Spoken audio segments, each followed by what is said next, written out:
Hello YouTube, we are on the Real Programming channel. It is about HTML and CSS. My name is Andrei, this is our 56th lesson. I greet you. We will talk about testing driven the background image. Let's go. Well, this is certainly an interesting test drive. We have a background image, but it appears to be repeated many times. Let's take a closer look at how to use CSS background images, and then you'll be able to fix this. Here's the guarantee star image in the background. Notice that it is on top of background color, and because it has a transparent background, it lets the color show through. Also notice that background image, like the background color, only show under the content area and page and not outside the border in the map. CSS Hub Tools exercise. The background image property places an image in the background of an element. Two other properties also affect the background image, background position, and background repeat.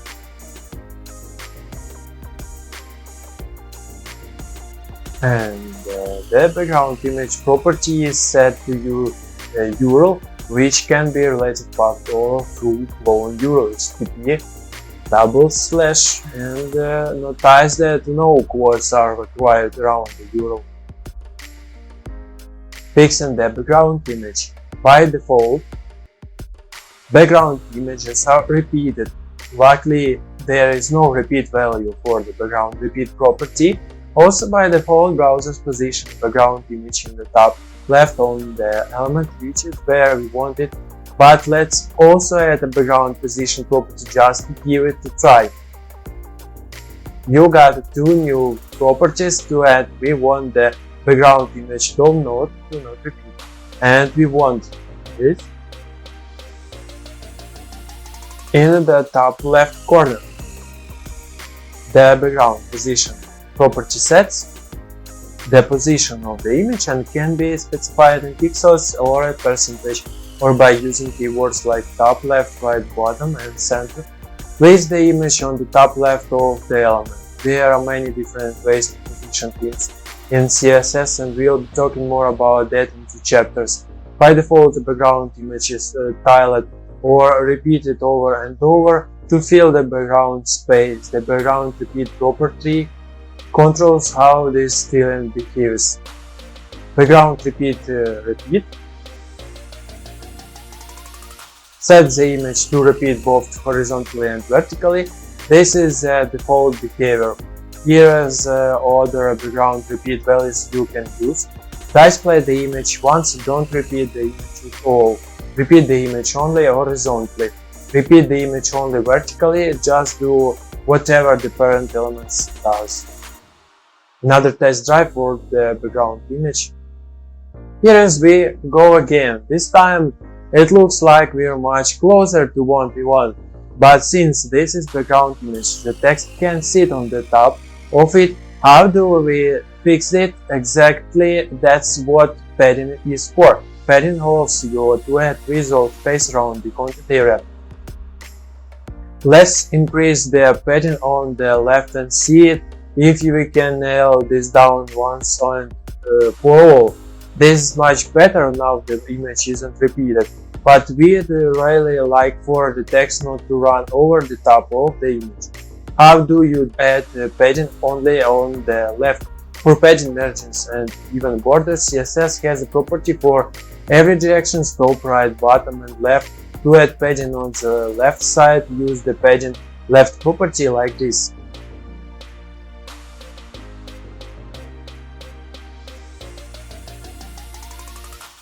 We're using the padding left property to increase the padding on the left. Notice that we first set the padding on all sides to 25 pixels, and then we specify property for the left side. Order matters here. If you switch the order, then you set the padding for the left side first, and then the general padding property will set all sides back to 25 pixels, including the left side. Are we there yet? Make sure you save your changes, and below the page you should see more padding on the left side of the paragraph, and the text there is now positioned well with respect of the guarantee star. This is a great example of the where you padding use instead of margins. If you need more visual space around the content area itself, the use padding, as opposite with if you want space between elements of the sides of the page. In this case, use margin. In fact, we could actually use a little more margin on the right side to set the paragraph off even more. Let's do that, and then all we need to do is fix the padding. The padding looks great. Now the text is well positioned with respect to the graphic. And we still need a better border. We could increase the margin on the right now to give this a little more of call-out look on the page. How do you increase the margin just on the right? You do this like you did with the padding. Add another property, margin left, to increase the right margin. See the pattern? There is property to control sides together and properties for each side of you want to set the individually. Remember, we are already setting the margins to be 30 pixels, and now we are going to override that setting for the right side and set it to 250 pixels. Add the new margin right property and reload. Now the paragraph should have 250 pixels of margin on the right side.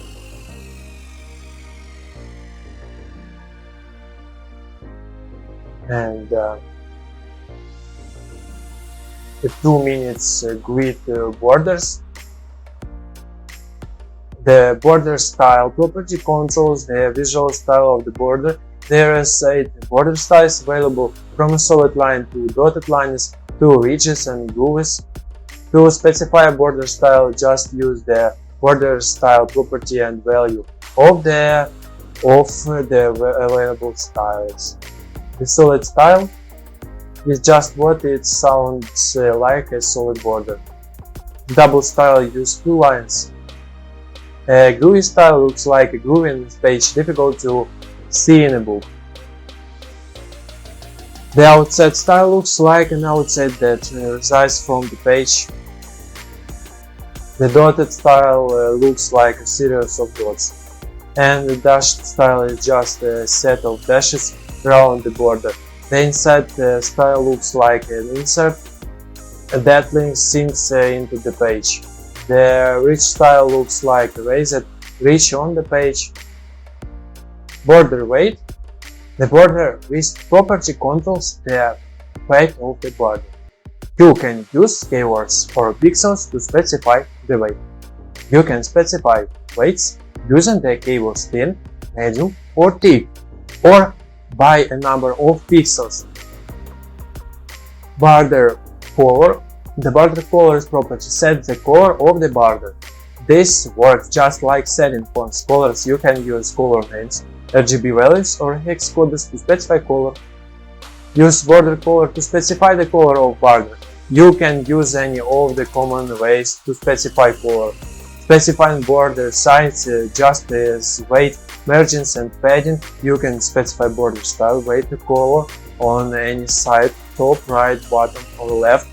These properties are for the top border only. You can specify each side of the border independently. Specify border corners. You can create rounded corners on all 4 corners, or just one corner, or any combination. You can specify all 4 corners with one number. Or you can specify each corner separately. Notice that you can use px or em to specify the radius size. If you use em, the measurement of the border radius is related to the font size of the element, just like when you use em font for font size. You can get all kinds of interesting shapes using border radius. It's time to finish off the guarantee paragraph. All we need to do is give it a rigid looking border, but which style is that? The available styles are solid, double dot, dashed, groove, ridge, inset, and outset. So how do we make it to look rigid? It's actually just a trick. We are using a dashed border that has its color set to white matching the border background color of the page. Here's how you do it. Begin by just making the border dash. Find the border style property in your long CSS and change it like this.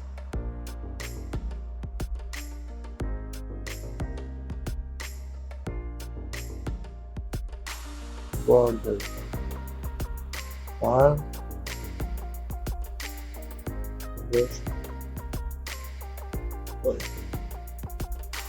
Here we are changing the border from solid dash. Go ahead and save the file in the log. You should see a border like this. And now to get a rigid looking border, just set the color of the border to white. This makes the border look like it's cutting into the background color. Give it a try, find the border color property and set it to white.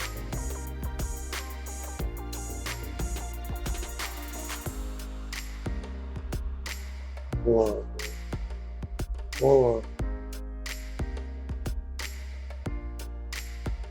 white. Save the file and reload it again. Now you should see the rigid border.